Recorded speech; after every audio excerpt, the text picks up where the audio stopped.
এই মুহূৰ্তৰ এটা বিগ পলিটিকেল আপডেট নিৰ্বাচনী ফলাফললৈ মাজত মাত্ৰ এটা দিন বাকী থকাৰ পূৰ্বে 4 মেত অসমত গঠন হ'ব বিৰোধীৰ চৰকাৰ বুলি মন্তব্য বিৰোধী নেতাৰ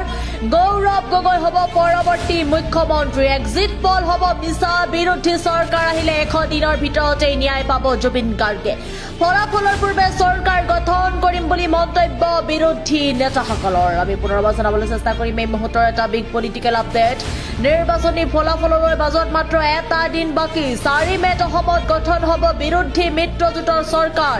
গৌৰৱ গগৈ হ'ব পৰৱৰ্তী মুখ্যমন্ত্ৰী ৰাইজত শেষ হাঁহি মাৰিব বিৰোধী মিত্ৰজোঁটে এক্সিট পল হ'ব মিছা বিৰোধী চৰকাৰ আহিলেই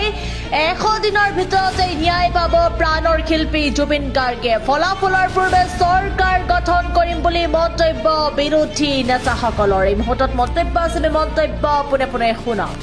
এইবাৰ এক্সিট পোলৰ বিৰুদ্ধে সিদ্ধান্ত হ'ব এইবাৰ বিৰোধীৰ চৰকাৰ হ'ব আৰু অহা 4 তাৰিখে ফলাফল আহিব 4 তাৰিখে অহা 4 তাৰিখৰ নিৰ্বাচনী ফলাফলত বিৰোধীৰ চৰকাৰ হ'ব এই কথা স্পষ্ট এই ক্ষেত্ৰত ইতিমধ্যে 30টা যেতিয়া 30টালৈ 50-50 যেতিয়া গ'ল তেতিয়া ধৰি লওক মই 17টা দিলোঁ 47 50-50 আৰু 19-20টাটো দিছেই জিকিব বুলি 47 প্লাছ 20টাই ধৰি লওক 19 দিছে যদি মই ৰাউণ্ড আপ কৰিছোঁ 20 20 প্লাছ 47 67 তাতে চলি আছে